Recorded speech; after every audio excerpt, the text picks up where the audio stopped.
جمرات میں جب حاجی حج پر آتا ہے تو شیطان کو کنکریاں مارتا اور آپ کو طرح طرح سے وہاں پر کھیل یا مذاق کرتا ہوا یہ سنجیدہ حاجی نظر آتا ہے۔ دوستو، بھائی اور بہنوں، ایک خوبصورت سوال آیا ہے، میں آپ کی خدمت میں پیش کروں۔ وعلیکم السلام ورحمۃ اللہ وبرکاتہ۔ کراچی سے سمین رضا، آج کل کچھ ویڈیوز چل رہی ہیں جس میں ایک تو یہ روی کے حوالے سے لوگ بڑی مختلف حرکتیں کرتے نظر آ رہے ہیں، اور وسیم اس اکرم کا نے جیسے کی ہے، جتنا بھی ابھی تک لوگ سب سمجھتے ہیں وہ یہ کہ ہم شیطان کو مار رہے ہیں، تو وہ شیطان کو مارنے کے لیے مختلف طریقے اپنا جوش جذبہ، کوئی جوتیاں مارتا ہے، کوئی پتھر مار رہا ہے، پتھر تو مار ہی رہے ہیں، اور مختلف طریقے کی حرکتیں بالکل کرتے ہیں۔ دیکھا ہے۔ اچھا، میں نے انڈیا کے ایک فیض صاحب ہیں، ان کی فیض، بھی میں سنتی ہوں، اوکے، ان کے ویڈیوز دیکھتی ہوں۔ ایڈوکیٹ اس میں فیض صاحب، انہوں نے بہرحال آپ کی آڈیو خاصی طویل ہے، اس لیے میں اس کو شارٹ کر کے آپ کا سوال بالکل سمجھ میں آ گیا ہے۔ جمرات کو کنکریاں مارنے کے بارے میں سب سے پہلی اور بنیادی غلطی یا غلط فہمی یا یہ بات ضرور سمجھنی چاہیے کہ ہم شیطان کو نہیں مار رہے ہوتے، بلکہ اللہ تعالیٰ کے حکم کی تعمیل کر رہے ہوتے ہیں جب ہم جمرات کو یا پلر کو کنکریاں مار رہے ہوتے ہیں۔ شیطان وہاں موجود نہیں ہوتا کہ اسے کنکری لگے، بلکہ یہ ایک عظیم عبادت ہے اور شاعر اسلام شاعر حج ہے جس کے ذریعے بندہ اپنے رب کی اطاعت، اس کی کبریائی اور اپنی بندگی کا اظہار کرتا ہے۔ اللہ تعالیٰ نے قرآن کریم میں فرمایا ہے ذَلِكَ وَمَن يُعَظِّمْ شَعَائِرَ اللَّهِ فَإِنَّهَا مِن تَقْوَى الْقُلُوبِ، یہ بات ہے، اور جو اللہ کی نشانیوں شاعر کی تعظیم کرے تو یہ دل کے تقووں میں سے ہے، یہ دل کا تقوی ہے۔ سورہ حج کی آیت نمبر 32۔ جمرات اللہ کے شعائر میں سے ہے، اس لیے ان کا مقصد کسی ستون کو نقصان پہنچانا یا شیطان کو زخمی اور لہو لہان کرنا نہیں ہے، بلکہ اللہ کے حکم کے سامنے سر تسلیم خم کرنا مقصد ہوتا ہے۔ اللہ کے رسول صلی اللہ علیہ وسلم نے فرمایا انما جعل الطواف بالبیت وبین الصفا والمروہ ورمی الجمار لإقامت ذکر اللہ۔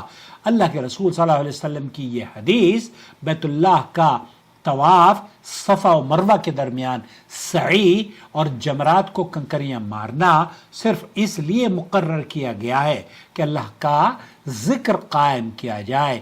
اس حدیث سے یہ معلوم ہوا کہ جمرات کا اصل مقصد اللہ کا ذکر، اس کی عظمت کا اعلان اور اس کی عبادت ہے۔ اسی لیے ہر کنکری کے ساتھ حاجی یہ تکبیر کہتا ہے اللہ اکبر، یعنی اللہ سب سے بڑا ہے۔ 7 کنکریاں اور 7 مرتبہ اللہ اکبر کہنا دراصل یہ اعلان کرنا ہوتا ہے کہ اللہ کی اطاعت پر خواہش اور ہر وسوسے اور ہر شیطانی دعوت سے ہم اس اعلان کو زور و شور سے اپنے اعمال کے ذریعے ظاہر کر رہے ہیں کہ اللہ سب سے بڑا ہے۔ شیطان کی چالوں میں نہیں آئیں گے، اللہ کی اطاعت اور فرمانبرداری کریں گے۔ یہاں تو ہم یہ سیکھ لے کر جاتے ہیں، یہاں ہم یہ عمل کر کے جاتے ہیں، لیکن جب بیت اللہ سے واپس ہو رہے ہوتے ہیں تو آپ یقین کیجئے یہ حاجی جا کر داتا درگاہ پر چادر چڑھاتا ہے۔ تو بتائیے تو صحیح، یہ کہاں کا انصاف ہے؟ یہاں تو اللہ اکبر کے نعرے بلند کر رہے ہو اور شیطان کو زخمی کرنے کی کوشش کر رہے ہو، اور وہاں جا کر غیر اللہ کی نظر و نیاز اور قوالیوں اور رقص و سرور کی محفلوں میں اور قوالیوں کے دم دم پر ناچتے ہوئے یہ بابا شرم کا مقام ہے۔ بہرحال 7 کنکریاں اور 7 مرتبہ اللہ اکبر کہنا دراصل یہ اعلان ہے کہ اللہ کی اطاعت ہر خواہش، ہر وسوسے اور ہر شیطانی دعوت سے بڑی ہے۔ اب جو ایک غلط فہمیاں ہیں کہ ہم شیطان کو کنکریاں مار رہے ہوتے ہیں، نہیں، یہ بات درست نہیں ہے۔ اگر مقصد شیطان کو جسمانی طور پر مارنا ہوتا تو ستونوں کو بار بار تبدیل کرنے سے عبادت مفہوم ختم ہو جاتا، حالانکہ اصل عبادت اللہ کے حکم کی تکمیل ہے۔ علماء نے واضح طور پر بیان کیا ہے کہ رمی جمرات اطاعت الہی کی علامت ہے، شیطان کو جسمانی سزا دینا اس سے مقصود نہیں ہے۔ دوسری بات یہ کہ جتنا زور سے کنکری ماریں گے سوچتے ہیں کہ شیطان کو اتنی ہی طاقت سے لگے گی، یہ بھی غلط ہے۔ اللہ کے رسول صلی اللہ علیہ وسلم نے چھوٹی کنکریاں استعمال فرمائی اور غلو سے منع فرمایا۔ اللہ کے رسول صلی اللہ علیہ وسلم فرماتے ہیں وَإِيَّاكُمْ وَالْغُلُوَ فِي الدِّينِ، دین میں غلو سے بچو، لہذا جوتے مارنا، کنکریاں مارنا، گالیاں دینا، پتھر یا دیگر چیزیں پھینکنا سنت کے خلاف عمل ہے۔ تیسری غلط فہمی، غصے میں گالیاں دینا یا شیطان کو برا بھلا کہنا بھی عبادت کا حصہ نہیں ہے۔ اور یہ کہ جناب جیسے وسیم اکرم نے بالنگ کر رہے ہیں، بھائی میرے آپ یہ تماشا کر رہے ہو یا اللہ کی عبادت کر رہے ہو؟ یہ مقام، یہ میدان اللہ کی عبادت، اطاعت و فرمانبرداری کا غلام بننے کا ہے، نہ کہ تماشا اور کھیل کا میدان ہے۔ اللہ ان کرکٹرز کو بھی ہدایت دے، خاص طور پر انڈیا پاکستان کے ان مسلمان کرکٹرز کو۔ خلاصہ کلام، چوتھی غلطی، یہ صرف ایک تاریخی رسم نہیں، یہ محض یادگار نہیں بلکہ مستقل عبادت ہے۔ کیوں؟ کیونکہ اللہ کے رسول صلی اللہ علیہ وسلم نے فرمایا ہے خذوا عنی مناسککم، اپنے حج کے مناسک مجھ سے سیکھ لو۔ اس لیے جمرات کی رمی قیامت تک مشروع عبادت ہے۔ اور پانچویں غلط فہمی، جمرات کی رمی کا تعلق صرف سیدنا ابراہیم علیہ السلام کے واقعے سے ہے۔ یہ درست ہے کہ علماء نے ذکر کیا ہے کہ جب ابلیس نے سیدنا ابراہیم علیہ السلام کو بہکانے کی کوشش کی تو اسے کنکریاں ماری گئیں، لیکن رمی جمرات کی مشروعیت صرف تاریخی واقعے کی یاد نہیں بلکہ نبی کریم صلی اللہ علیہ وسلم کی سنت اور اللہ کے حکم کی تعمیل ہے۔ چھٹی غلط فہمی یہ ہے کہ اگر فلسفہ سمجھ میں نہ آئے تو عبادت ہی لوگ یہ سمجھتے ہیں بے معنی ہے۔